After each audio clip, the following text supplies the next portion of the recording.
Muy buenas a todos y bienvenidos a un nuevo episodio de The Hustle Podcast en el que hablamos sobre el traspaso de Towns.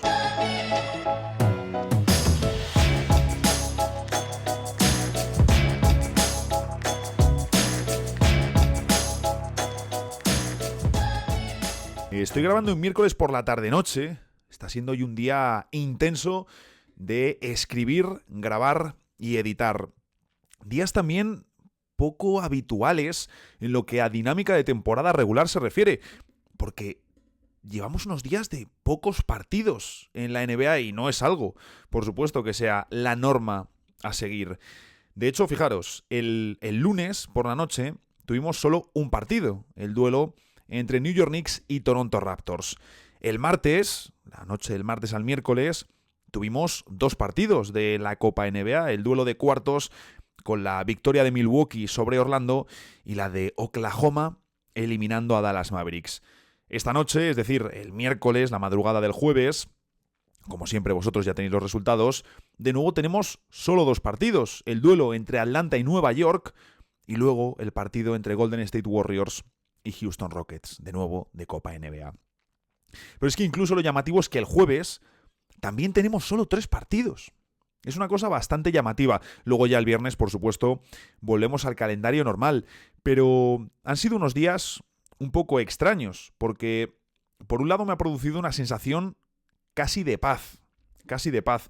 Porque, claro, al final, quieras o no, tienes que revisar menos partidos, menos clips, menos datos, menos declaraciones, menos de absolutamente todo. Y aquí es algo que hablaba el otro día con Sergio Rabinal, que ya sabéis que está al frente del proyecto audiovisual en Gigantes del Básquet. Yo grabo con él en NBA House. Está yendo además toda la parte audiovisual como un tiro.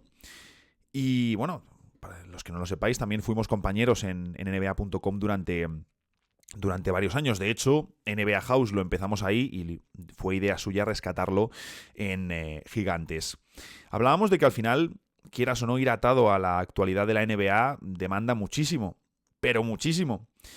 Y luego, ¿qué réditos te da si te dedicas a ello? Evidentemente depende de si te dedicas en un medio de comunicación, si te dedicas por tu cuenta propia y de lo que estés haciendo. Por ejemplo, el otro día leía un reportaje en relevo a drafteados en el que hablaban de que precisamente cuando empezaron a cubrir la actualidad y el día a día, ese vídeo diario fue cuando pegaron el salto más o menos en la pandemia. Claro, ahí también es evidentemente medir los recursos que tienes, cuántos puedes implementar y cuántos no, qué es lo que te va a dar mayor rédito.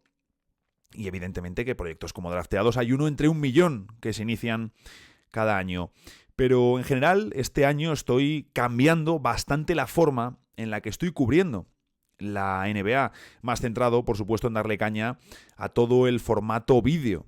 Y, por ejemplo, menos Twitter, que eso es algo que para mí ha sido siempre vertebral, pero que a día de hoy, pues, tiene menos peso. Es un tema que da para el siguiente vídeo, para los que estéis escuchando esto en podcast, no en el canal de YouTube. Tengo una sección en la que se llama Soy periodista y he dejado mi trabajo, muy, muy clara. Y además tengo pendiente grabar un vídeo. Lo haré este fin de semana o la próxima semana, en función de... Hay otros que obviamente tienen mucha más prioridad. Y es un tema interesante para comentar un poquito. Por ahí voy a hablar más un poco de pues cómo va esta experiencia de montármelo por mi cuenta. Y también un poco reflexionando sobre cómo funciona el mundo de la comunicación y demás. ¿Cómo se nota que este año no hay salseo, eh? ¿Cómo se nota? Os cuento cosas muchísimo menos interesantes en las introducciones. Fijaros, sí que estaba pensando, normalmente suelo grabar con esta camiseta con esta sudadera de la WNBA, de nuevo, para los que estéis viendo el canal, una sudadera naranja, que además me decía Raminal, oye, es que hace muy buen contraste, y es verdad, ¿no? Con el fondo azul, el micrófono rojo, la sudadera naranja, queda bien. Y es cierto que a mí me gusta mucho usarla para los vídeos, para grabar el podcast, ¿no? Pero hay veces que digo, ostras, no sé si utilizarla siempre o utilizarla de vez en cuando, porque si no, en fin, cuestiones de grabar, ¿no? Y había un momento que decía, oye, pues grabo todos y fuera, y listo. Por ejemplo, Sergio Vegas siempre graba con camisetas blancas. Entonces, eso es también una opción interesante. Y estaba pensando, oye, lo mismo me tengo que hacer una sudadera naranja de The Hustle Podcast para grabar el podcast. Vaya. Bueno, en fin, como os digo, os cuento ya muchas tonterías porque este año no hay salseo, no tenemos interés, no hay salseo en el equipo de baloncesto, entonces no os puedo contar ninguna movida ni ninguna disputa. Así que vamos a por lo que venís, que es hablar de la NBA. Bienvenidos a The Hustle Podcast.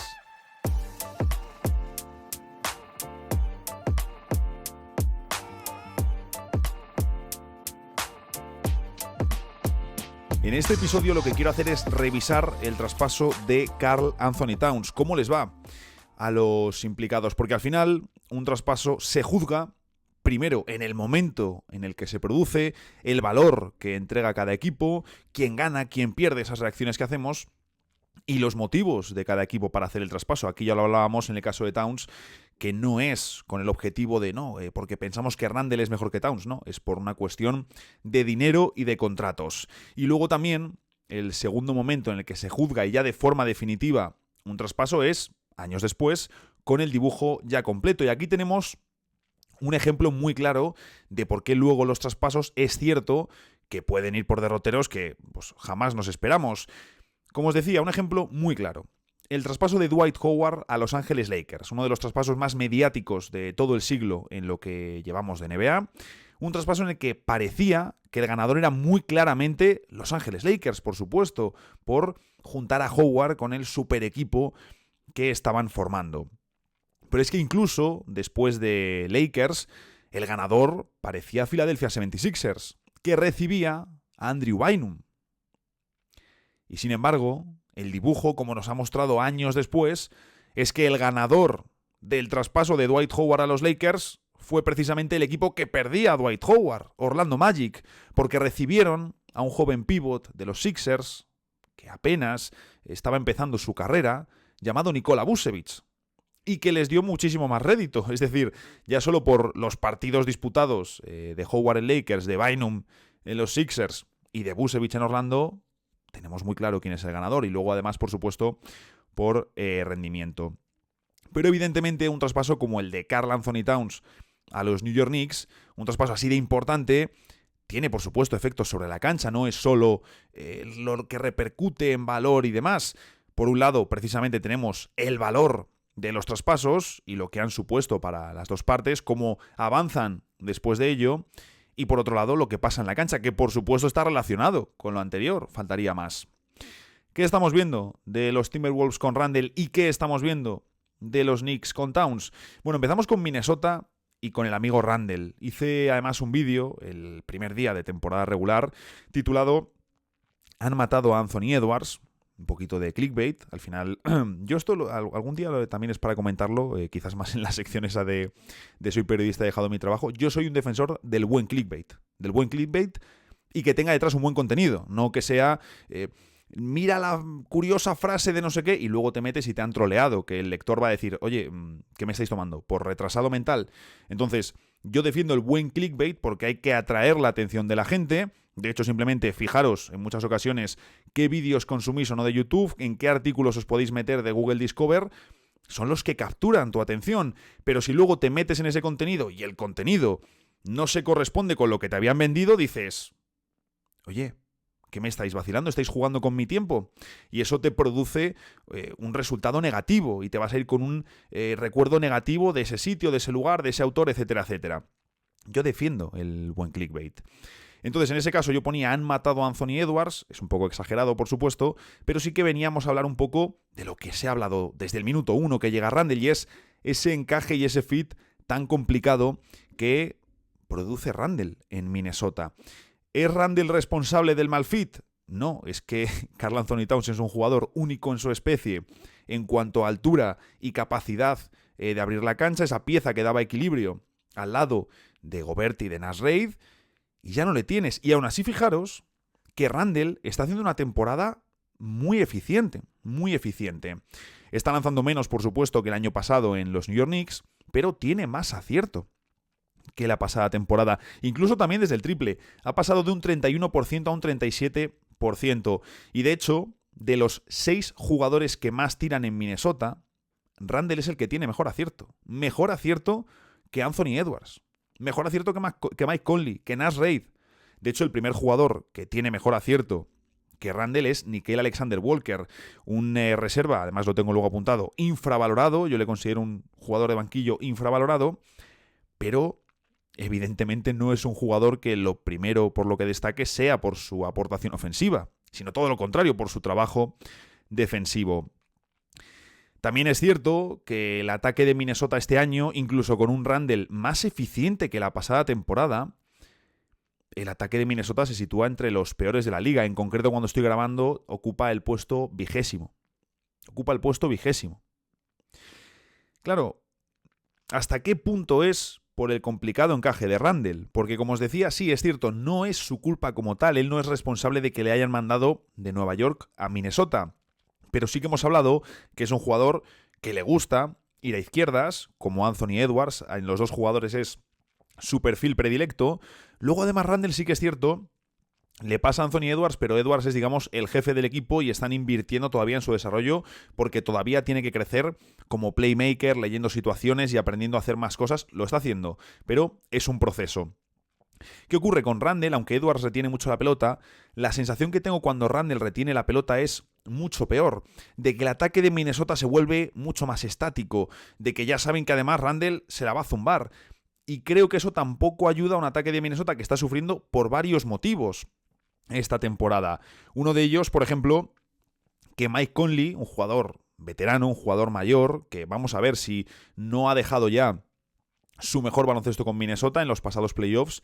Es un jugador que está sufriendo en este inicio de temporada, ha tenido problemas de lesiones, su rendimiento tampoco está siendo el mejor. Y luego, ¿qué ocurre? Que los Timberwolves invirtieron en Donte DiVincenzo, es decir, cuando ellos soltaban a Karl Anthony Towns por un tema contractual, recibían a Julius Randle, un All-Star para reemplazar un All-Star, más allá de encajes y fits, y recibían también a Donte DiVincenzo porque decían, oye, nuestro banquillo se queda muy cojo, Mike Conley está mayor, Rob Dillingham es muy joven, vamos a meter a un jugador que puede traer defensa, que trae un gran lanzamiento desde el perímetro, y así tenemos un nuevo acompañante para Edwards. ¿Qué ocurre? DiVincenzo ha visto cómo ha cambiado muchísimo su rol. Muchísimo. Él en los Knicks estaba jugando al lado de Jalen Brunson y la mayoría de lanzamientos que veíamos de este jugador eran en catch and shoot y luego tenía unas enormes responsabilidades en defensa. ¿Qué estamos viendo este año? Que le están pidiendo hacer más de playmaker. ¿Puede Donte DiVincenzo hacer más de playmaker? Bueno, a lo mejor en algunos tramos sí, pero desde luego no parece el acompañante ideal para Edwards en esta fase de su carrera, mientras Edwards no consiga mejorar más como playmaker, que es donde de verdad está la cuestión para los Timberwolves. ¿Qué ocurre? Que claro, este cambio de rol lo que está haciendo, y entiendo que no es solo por esto, pero que viene desde aquí, es que DiVincenzo esté tirando mucho peor de lo que lo venía haciendo en los últimos años. Recordemos que hace 2 temporadas estuvo con los Warriors, que es cuando resucita después de momentos complicados, después de lesiones, etcétera, etcétera, y aquel año firma un 39,7% de acierto desde el triple con los Warriors. La pasada temporada un 40,1% con los Knicks, y este año ha bajado a un 32% con los Wolves. Un dato que les mata, porque si ya Minnesota el año pasado no era un gran ataque, ellos estaban buscando, digamos, revitalizar su ofensiva. Si cambias a Towns por Randle, ya sabes que de primeras vas a tener problemas o al menos cuestiones que vas a tener que resolver, que el encaje no es tan natural. Esto lo sabíamos desde el minuto 1 y lo sabían ellos también, hacían el movimiento sabiéndolo. Pero claro, es que si DiVincenzo, en vez de estar con un 32, estuviese con un 37, ya no te digo un 42, un 37.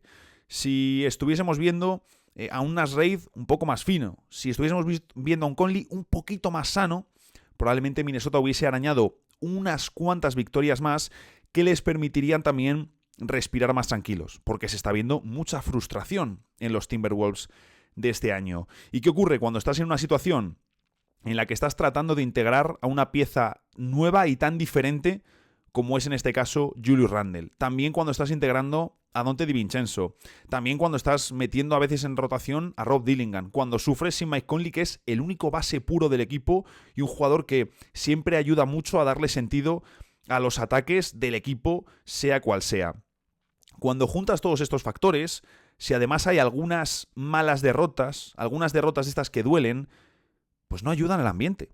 es que no ayudan al ambiente, y lo vemos sobre todo con el día de las declaraciones de Anthony Edwards y gestos de frustración que vemos de varios jugadores en diferentes partidos, que es algo habitual cuando uno ve a los Minnesota Timberwolves. Yo lo que me pregunto es, obviamente, si se plantean hacer algún cambio. Tuvimos los rumores de posible salida de Donte DiVincenzo. Después salió Mark Stein a decir que no, que los Wolves no están interesados en traspasar a Donte. Salvo que sea por una gran oportunidad, sería asumir una derrota. Porque al final tú por DiVincenzo, como decía, es uno de los dos jugadores que ha recibido por Karl Anthony Towns. Si le das salida ahora en un momento en el que su valor de mercado no es el más elevado, estás asumiendo una derrota de un jugador que tú esperabas que fuese importante. Oye, si se te presenta una oportunidad de la leche, lo entiendo. Luego, ¿qué ocurre también? Naz Reid, Julius Randle y Alexander Walker, los tres terminan contrato. Entonces, eso también es una situación, porque si decíamos, oye, es que Minnesota ha movido el contrato de Towns precisamente porque tienen ahí un jaleo salarial importante. Vale, Naz Reid te va a pedir dinero. Es cierto que no está haciendo una temporada tan brillante y no es un jugador estrella, pero es el típico que hace acciones que ayudan a ganar a tu equipo.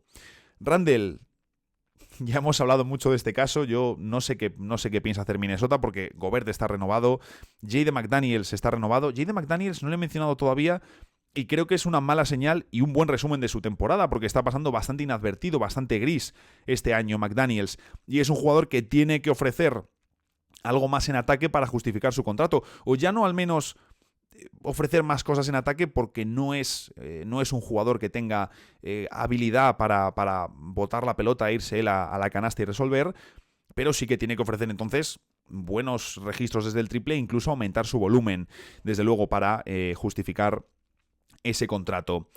Y luego, evidentemente, el timing del traspaso de Towns no fue el ideal para Minnesota. Tú, si eres una franquicia y haces un traspaso tan grande, lo primero lo quieres fuera de la temporada. Esto para empezar, no lo quieres durante la temporada. Tú, un traspaso grande, lo quieres en la off-season. Y lo quieres cuanto antes mejor. Es decir, cuanto menos pegado al training camp esté, mejor. Porque más tiempo van a tener los nuevos jugadores de entrenar juntos en verano, de conocerse, de pasar tiempo juntos, de hablar. Vas a poder modelar el roster en función a ese gran movimiento que es lo que define todo. Y por lo tanto, como os decía, cuanto más pegado esté ese gran traspaso al training camp, peor para tu equipo. ¿Y qué ocurre con el traspaso de Towns? Que fue justo antes de empezar el training camp. Entonces, esto añade otro factor que no ayuda. La pregunta es muy sencilla. ¿Necesitan tiempo o es una ecuación que no tiene solución? Pues buena pregunta, pero es evidente que es un puzzle muy complejo de resolver, por todas las piezas que lo forman, como os venía diciendo. Y el resumen es que cuando grabo, Minnesota se encuentra en una posición lejos de la deseada en la clasificación, tanto por cómo llegaron de lejos en los pasados playoffs, como por el propio rendimiento que dejaron en la pasada temporada regular. Con una defensa que sigue siendo top, pero que ha bajado, y un ataque con más dudas que la pasada temporada, y con peor rendimiento también que el año pasado. Fijaros, la pasada temporada Minnesota terminó como la mejor defensa de la temporada regular por delante de Boston Celtics y fueron 16º en ataque, un ataque que sabíamos tenían problemas con las pérdidas, tenían problemas en el clutch, tenían en ocasiones problemas con el triple. Bueno, sabíamos los problemas de Minnesota, estaban muy localizados, pero tenían una defensa muy potente y luego dos jugadores All-Stars fantásticos como Edwards y Towns, que la verdad que no sabía qué palabra iba a decir ahí y me ha salido fantásticos, pero oye, son jugadores fantásticos. Y tú sabías que por lo menos, oye, Edwards pues tiene todo lo que tiene Edwards y Towns te daba, que es lo que siempre se repetía, ese punto de equilibrio fundamental en un equipo que tiene a Rudy Gobert en la pintura. Bueno, pues han pasado, como os digo, de ser primeros en defensa y 16º en ataque a que este año son 6º en defensa. Es una bajada que también te quita victorias. Y son 20º en ataque, como os decía. Entonces, de momento en Minnesota mal, es la realidad, porque ni ha solucionado la papeleta a nivel salarial ni de contratos. Sigue todo el escenario muy abierto. Veremos cómo lo resuelven en verano si es que no hay traspasos. Y a nivel de rendimiento deportivo no estamos viendo una temporada ni fácil ni de evolución positiva en Minnesota. Esto es así. Sobre los Knicks y Towns.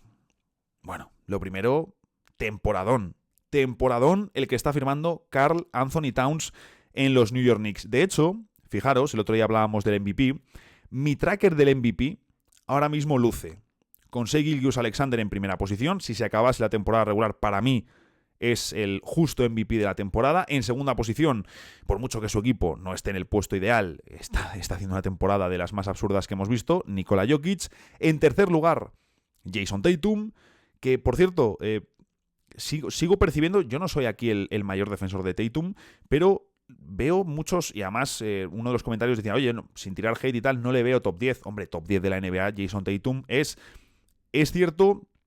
Y ha mejorado mucho como jugador en muchas cuestiones, pero ha habido varios momentos que no le han ayudado a su imagen. Tampoco han ayudado, desde luego, que fuese a los Juegos Olímpicos de París, que jugase tampoco. Él seguramente eso le afectó para mal y de cara a su rendimiento, y luego sufrió mucho. No metió un tiro, recordemos. De nuevo, jugó muy poco y una muestra limitada. Me gustaría ver a Tatum, de verdad. Me gustaría ver a Tatum en un futuro, porque evidentemente ahora está en los Celtics súper instalado, pero me gustaría verle en un equipo en el que él sea la estrella. Simplemente por verlo, por verle a él, porque él también lo vea y porque lo veamos los demás. A mí es algo que me apetece ver, la verdad.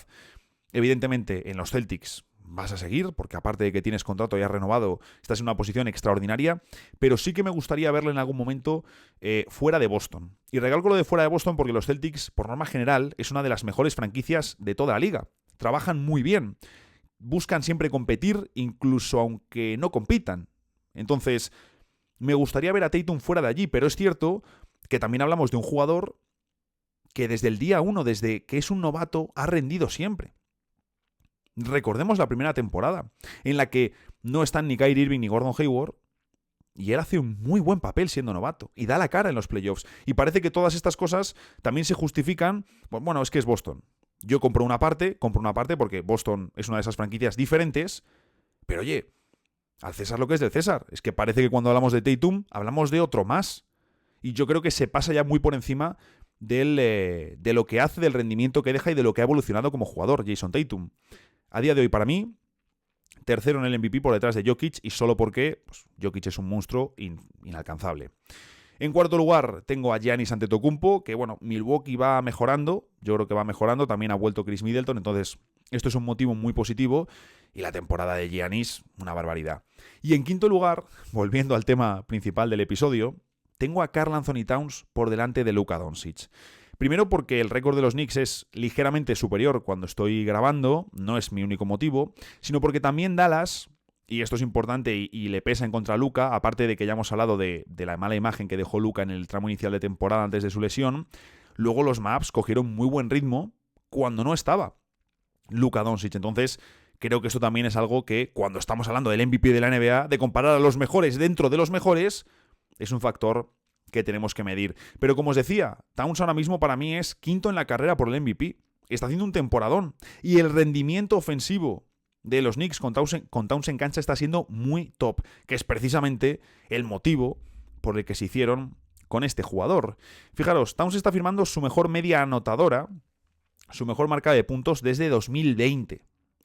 Que en aquel entonces él era la estrella de un equipo horroroso de Minnesota que terminó con 19 victorias y 45 derrotas. O sea, imaginad.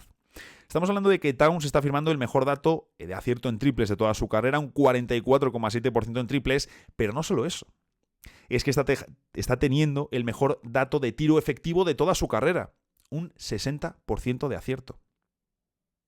Como os digo, el rendimiento está siendo fantástico. Y también estamos viendo, lógicamente, un cambio en la tendencia de lanzamiento. Porque él antes en Minnesota, como os decía, era un jugador importantísimo, por supuesto, pero es cierto que él era, como he dicho en muchas ocasiones, la pieza de equilibrio. Entonces tiraba mucho más de 3. Este año tira menos de 3 y tira más debajo del aro. Fijaros, la pasada temporada el 35% de sus lanzamientos eran triples, este año el dato ha bajado al 31%, ¿de acuerdo? Tampoco se va a desplomar este dato porque precisamente una de las cosas más interesantes que te da Towns es que es un jugador al que le pones en el 5 y es uno de los mejores tiradores de la NBA. Entonces no quieres perder, por supuesto, este elemento que hace que la cancha de los Knicks gane muchísimo más espacio. Y lo estamos viendo cuando Jalen Brunson y Towns juegan el 2x2. Sí que hay una subida muy importante en los tiros cerca del aro y aquí creo que obviamente se nota la diferencia, ¿no? Porque muchas veces en Minnesota le estábamos viendo ya empezar los ataques en la esquina directamente, que tiene todo el sentido del mundo.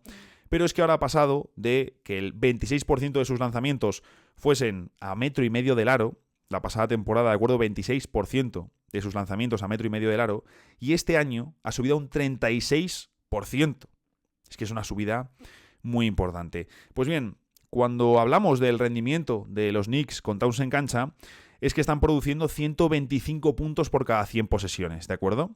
Este dato se encuentra en el percentil 97 de la liga, es decir, los Knicks con Towns en cancha tienen un ataque que es mejor que el 97% de alineaciones y de registros de toda la NBA.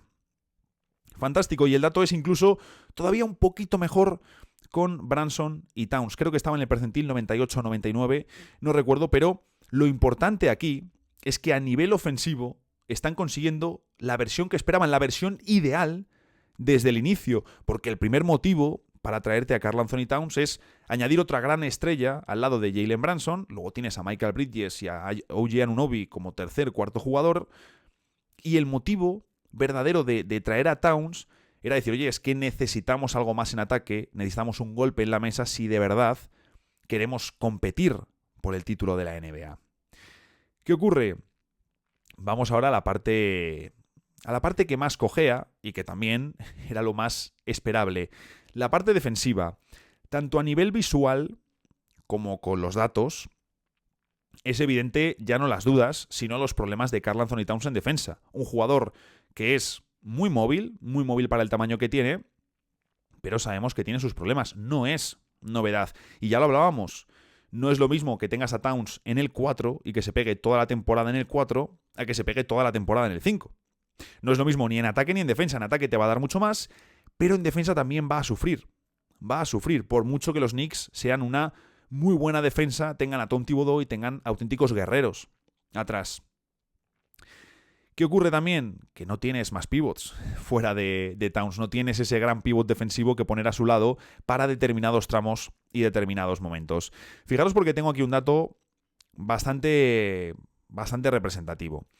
Towns esta temporada es el 26º jugador que más tiros defiende por partido, ¿de acuerdo? Uno de los jugadores de la NBA que más tiros defiende cada noche. Bien, pues los rivales le están, cuando tiran defendidos por Towns, lo hacen casi mejorando sus porcentajes más de un 5%. Más de un 5% más que su media, concretamente un 4,8%, ¿de acuerdo? Por comparar datos, ¿de acuerdo? Y todos los jugadores que voy a decir ahora están por delante de Towns en número de tiros defendidos por partido, ¿de acuerdo? A Isaiah Hartenstein, ex pivot de los Knicks, baja el acierto de sus rivales un 2,5%. Evan Mobley baja el acierto de sus rivales un 4,3%. Anthony Davis baja el acierto de sus rivales un 5,5%. Joel Embiid baja el acierto de sus rivales un 7,5%. Victor Wembanyama baja el acierto de sus rivales un 7,5%.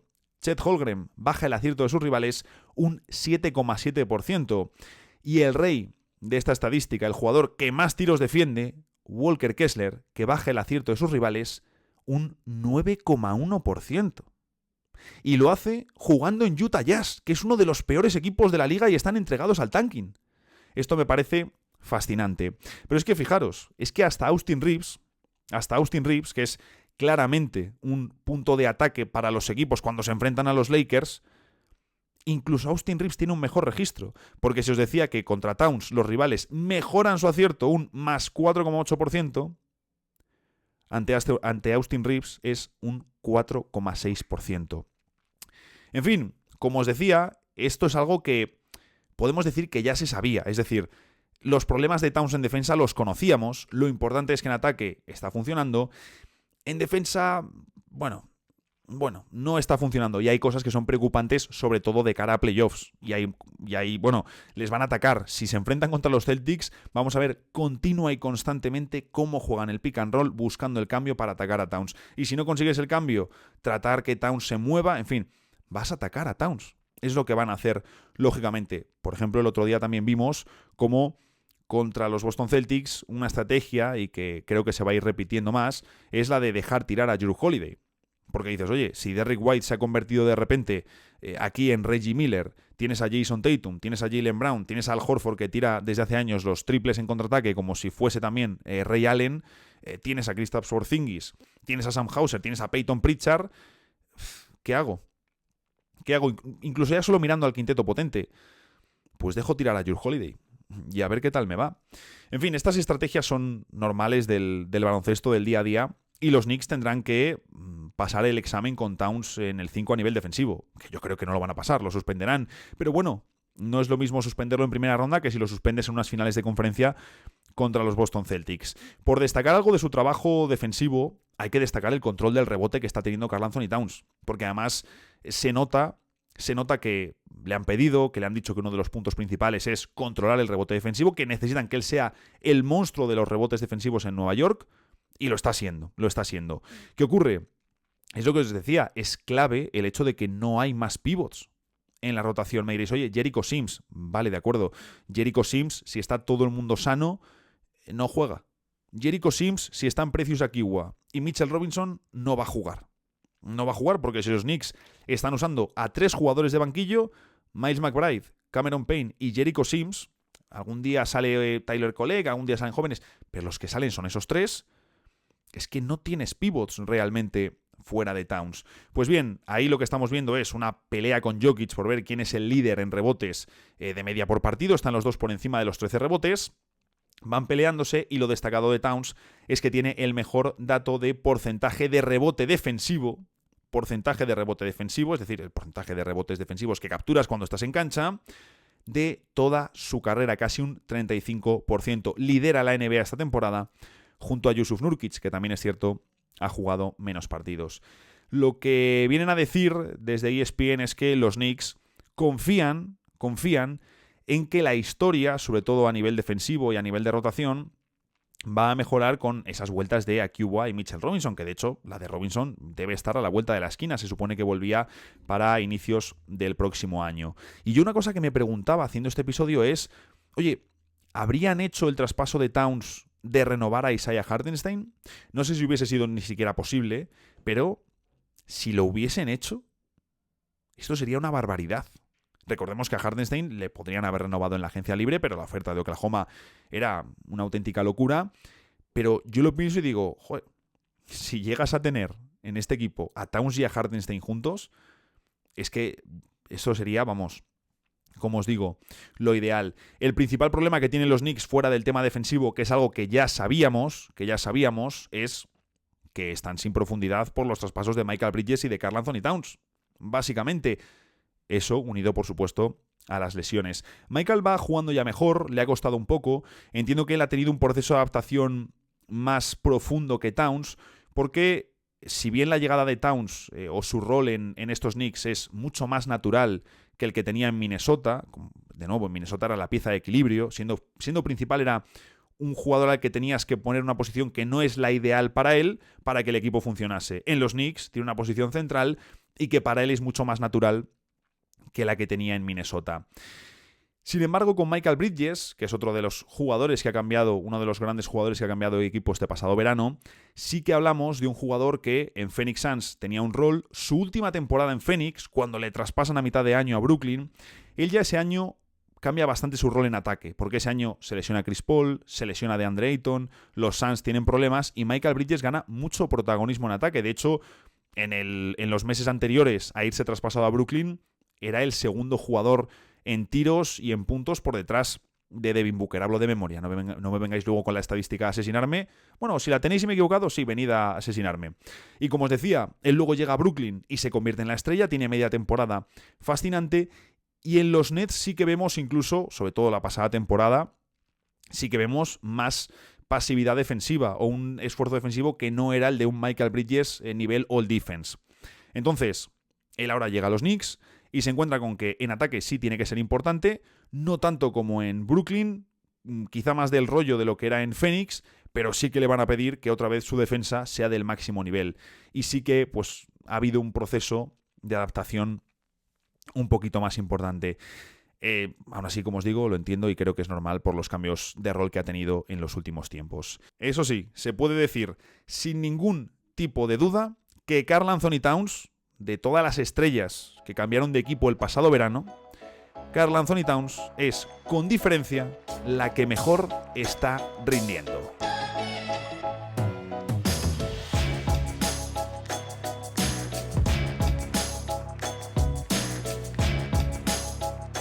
Hoy es jueves y eso en The Hustle Podcast significa que tenemos la sección de noticias, que además ya va a estar marcada de aquí en adelante, salvo que tengamos otros temas principales, por supuesto, por ese deadline que está pues dentro de 2 meses. Tenemos ese cierre del mercado de traspasos. Y por supuesto, ¿qué ocurre? Que según vayan pasando las semanas vamos a ver cómo aumenta la información de traspasos. De hecho, esta semana ya ha sido una de las más prolíficas en cuanto a información sobre el mercado de traspasos.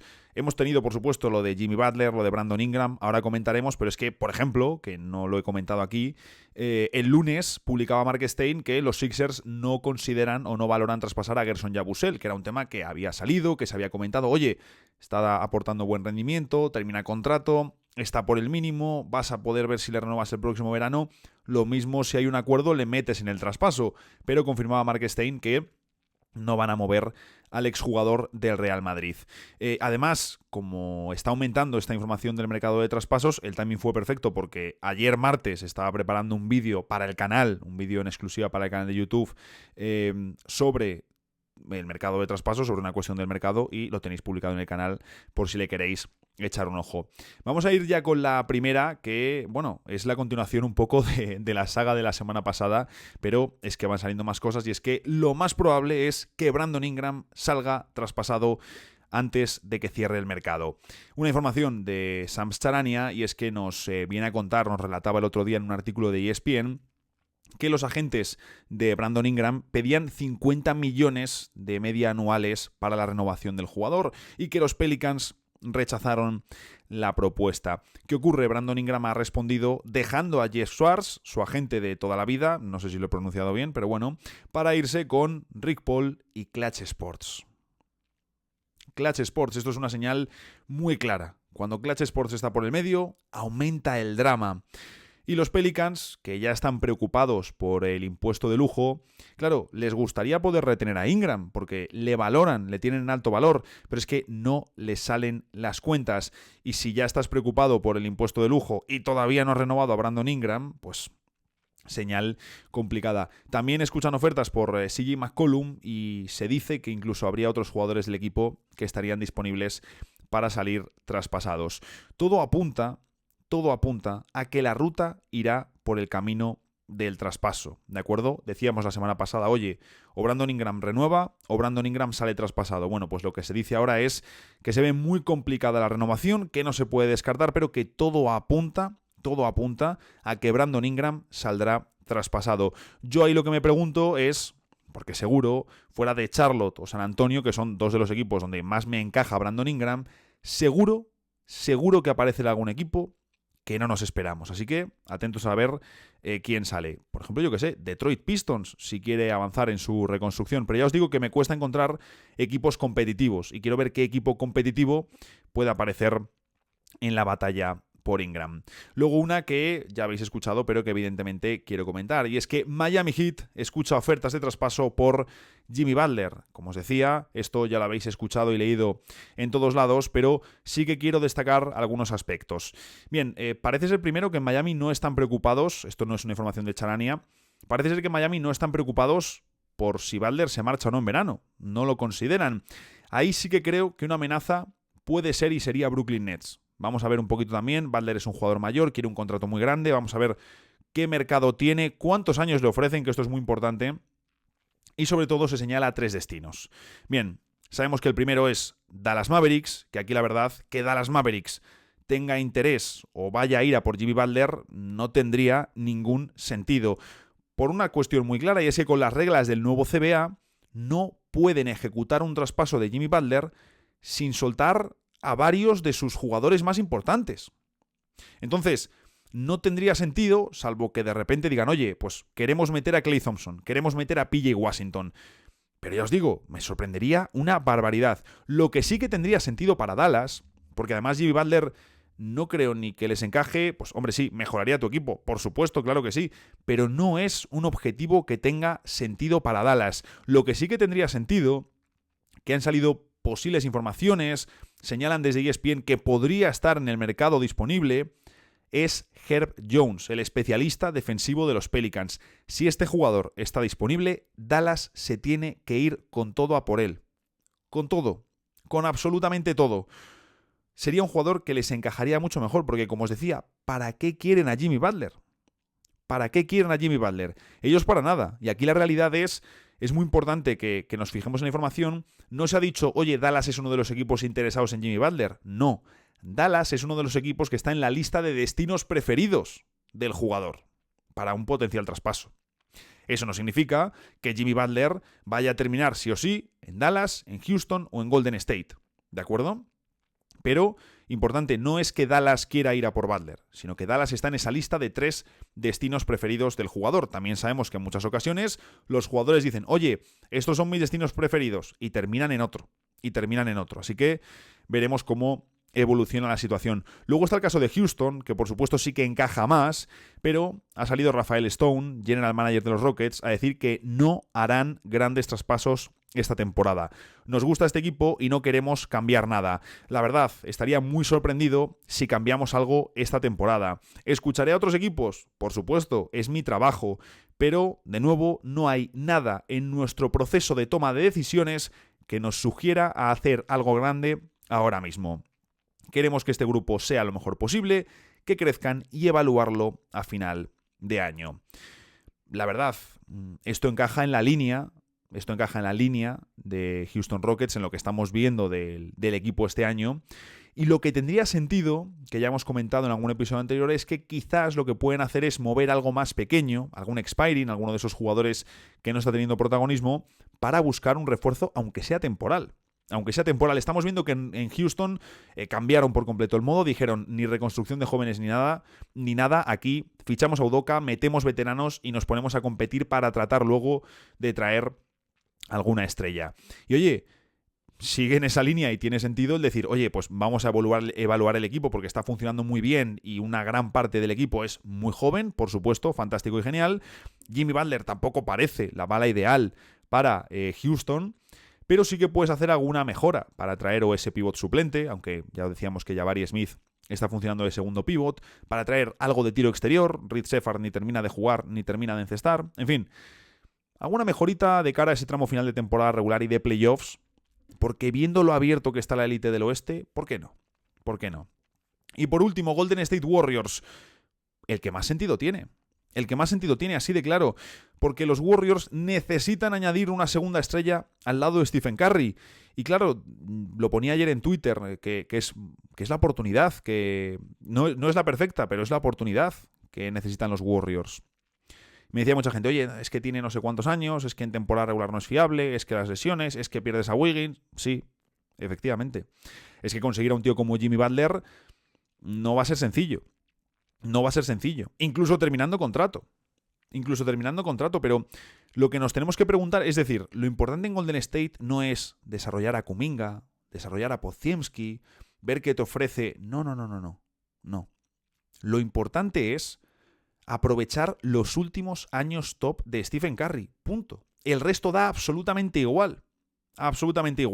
Y ahí lo que nos tenemos que preguntar es cuántas oportunidades, cuántas estrellas van a salir al mercado disponibles para traspasos y que los Warriors puedan tener activos para irse a por ellos. Ahora tienes a Jonathan Kuminga. En verano termina contrato, sí, agente libre restringido, pero termina contrato. ¿Cuántas oportunidades de conseguir estrellas va a haber en los años top que le queden a Stephen Curry? Que no son tantos. Y ojo, Draymond Green también, porque sí, ya ha bajado, pero sigue siendo un jugador importantísimo para las aspiraciones de este equipo. Si Draymond Green baja de nivel, de repente el año que viene baja muchísimo, vas a tener que reemplazar a Draymond. Entonces, no hay tantas oportunidades por delante para Golden State y necesitan otra estrella. Sí, perder a Wiggins sería muy malo de cara a la defensa perimetral, sin ningún tipo de duda. Y un jugador, por ejemplo, como Podziemski, si no entra en el traspaso, que en principio no entraría, obviamente va a tener que ofrecer mucho más rendimiento. mucho más rendimiento. Y ya en verano te reagrupas para intentar un último anillo con Curry, Butler y Draymond Green. Tiene sentido, tiene sentido. ¿Qué ocurre? Que este acuerdo, este potencial traspaso de Jimmy Butler a los Warriors, tendría que meter sí o sí, por supuesto, a Jonathan Kuminga, pero también a Wiggins y el contrato de DeAnthony Melton. ¿De acuerdo? No se puede dejar a Wiggins fuera de la ecuación. Es absolutamente imposible, de nuevo, con las nuevas normas del CBA. Pero, en fin, aunque ahora estábamos hablando de los Warriors, la noticia como tal no era de los Warriors, pero ahora sí que tenemos un par de noticias de Golden State para terminar la sección que tenemos hoy. Y es que, precisamente relacionado con lo anterior, Golden State está en su fase final para decidir si se quedan a Jonathan Kuminga o si finalmente le traspasan. Una información de Brian Windhorst en ESPN en la que básicamente nos viene a confirmar lo que sabemos desde hace mucho tiempo, y es que los Warriors siguen buscando esa estrella que poner al lado de Stephen Curry, y ellos saben que de conseguirla, que sería en un traspaso, Kuminga tendría que entrar seguro. Sabemos también, lo estuvimos comentando, que Kuminga ha entrado en el quinteto titular por Draymond Green, ha ganado mucho protagonismo, de momento son pocos partidos, vamos a ver cómo evoluciona durante las próximas semanas, pero es evidente que es uno de los nombres más importantes, uno de los nombres protagonistas a seguir durante las próximas semanas, tanto por el rendimiento que deje como nuevo ala pívot titular de los Warriors, que lo hablábamos el otro día en la sección de estadísticas, como por supuesto cómo va evolucionando la situación en general de Golden State y del mercado. Porque de repente a lo mejor vemos que Kuminga lo hace increíble, todo el mundo dice, oye, va a renovar, y de repente ese es el escenario perfecto para decir, oye, ahora traspaso, y le mueven. Entonces, uno de los grandes nombres a seguir durante las próximas semanas en la NBA es Jonathan Kuminga. Más, ojo a esto, Golden State está interesado en Jimmy Butler y en LeBron James. De nuevo, información de Brian Windhorst. Sabemos, y lo hemos repetido, y lo he repetido ya 5 veces, que los Warriors buscan desde hace tiempo. No es desde verano cuando se marcha Klay Thompson. Es desde hace tiempo, buscan añadir otra estrella, porque Klay el año pasado no era ya una estrella. Por rendimiento lo sigue siendo a nivel mediático. ¿Qué ocurre? Como os decía, el mercado no ofrece tantas, no ofrece muchas. A mí a veces cuando hablo con amigos me dicen, no, a esto les falta una estrella, que se vayan a por una. Vale, ¿cuál? ¿Qué estrella? ¿A por quién te vas? ¿Qué envías a ese equipo para convencerles? Es que no es tan sencillo.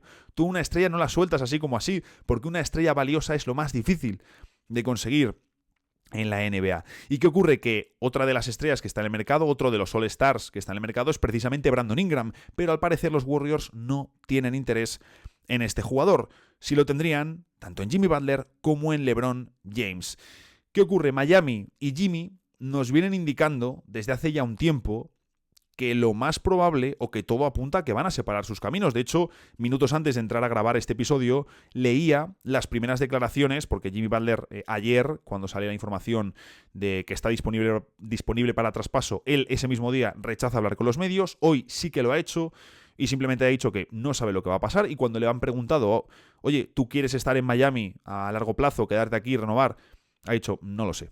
Entonces, o esto puede ser, o las estrategias de una persona que quiere sacar más dinero de lo que te están ofreciendo en la renovación, o porque de verdad se va a marchar de Miami, que es algo que nos vienen avisando ya desde hace tiempo. Como os decía, no es algo certero, pero todo apunta en esa dirección. Y lo que nos dice Windhorst es que si Golden State ve la oportunidad, que irán a por él. Luego tenemos el caso de LeBron James, que desde la pasada temporada los Warriors quieren juntar a Curry, a LeBron y a Draymond. De nuevo, esto lo dice Brian Windhorst, que es uno de los periodistas que más ha seguido, o el que más ha seguido a LeBron James durante toda su carrera. Y ahí fue el propio James el que rechazó el interés de los Warriors en febrero de 2024, cuando llamaron a los Lakers preguntando por la disponibilidad de su estrella. Y aquí lo que debemos preguntarnos es si puede cambiar la opinión de LeBron, que hasta ahora se ha mostrado muy comprometido con los Lakers, si puede cambiar el hecho de que los Lakers hagan una mala temporada, y sobre todo después de haber jugado con Stephen Curry y haber jugado a las órdenes de Steve Kerr en París. Vamos a ver si estos dos elementos pueden hacer algo de fricción, porque hay ejecutivos que están pendientes de si LeBron podría cambiar su parecer tras la temporada, de cara al que sería potencialmente su último año en la NBA. Yo solo de imaginar que Curry y LeBron juegan juntos en los Warriors, eso explotaría. Es que explotaría a nivel mediático. Luego, si sale mal, sería una cosa bochornosa. Lo más probable, el mayor porcentaje de opciones pasaría porque no ganarían el anillo, pero sería una auténtica atracción. No termino de tener claro si sería algo interesante para el legado de ambos, pero sí que sería algo evidentemente muy emotivo y muy especial. Por otro lado dices, oye, LeBron va a cambiar de equipo para su última temporada, y ahí es un poco donde está la cuestión, porque es cierto que LeBron lleva demostrando desde hace mucho tiempo que quiere seguir en Los Ángeles Lakers y que él está comprometido con la franquicia, y lo muestran sus acciones, no sus palabras. Como os decía, en el deadline de 2024 tumbó directamente a los Warriors, no quiso ni siquiera saber, oye, no, él rechazó la llamada de los Warriors. En verano se ofreció a firmar por menos dinero, a renovar por menos dinero con los Lakers si encontraban un fichaje que mereciese la pena. Lo intentaron con Harden, con Clay, con Jonas Valanciunas. Tenían menos margen salarial que otros equipos. Y como no encontraron ningún fichaje de peso, luego ya terminó renovando. Tampoco es tonto el amigo, pero son señales. Esto la mayoría de estrellas no lo hacen, ¿no? Entiendo que desde el sofá de casa dices, bueno, sí, renunciar a 2 millones, estás firmando 54. Bueno, sí, ¿cuántas estrellas lo hacen? ¿Cuántas estrellas renuncian a dinero? No lo hace ninguna. Lo hacen 2 casos contados. Jalen Brunson lo ha hecho y pocos más. Recuerdo yo, Tim Duncan en su día, pero no rechazan el dinero de los jugadores. No lo hace ninguno. No lo hace ninguno, por algo será, vaya. En fin, como os decía, luego renovó y lo hizo con una cláusula antitraspaso. Que esto es al mismo tiempo compromiso, también poder y seguridad para LeBron James, por supuesto. Y lo que ha transmitido LeBron, según Windhorst, es que el equipo consiga mejoras, que los Lakers consigan mejorar la plantilla. Y sí que dice una cosa muy interesante. El periodista apunta, todavía quedan 2 meses para el deadline. Ojo a esto. Si LeBron cambia de opinión, os prometo que lo veremos en público y que todos lo sabremos. De nuevo, el periodista que más ha seguido a LeBron James. En fin, hasta aquí llega el episodio. He estado hoy... me está peleando hoy la garganta, ¿eh? Estuve ayer un poco bastante tocado.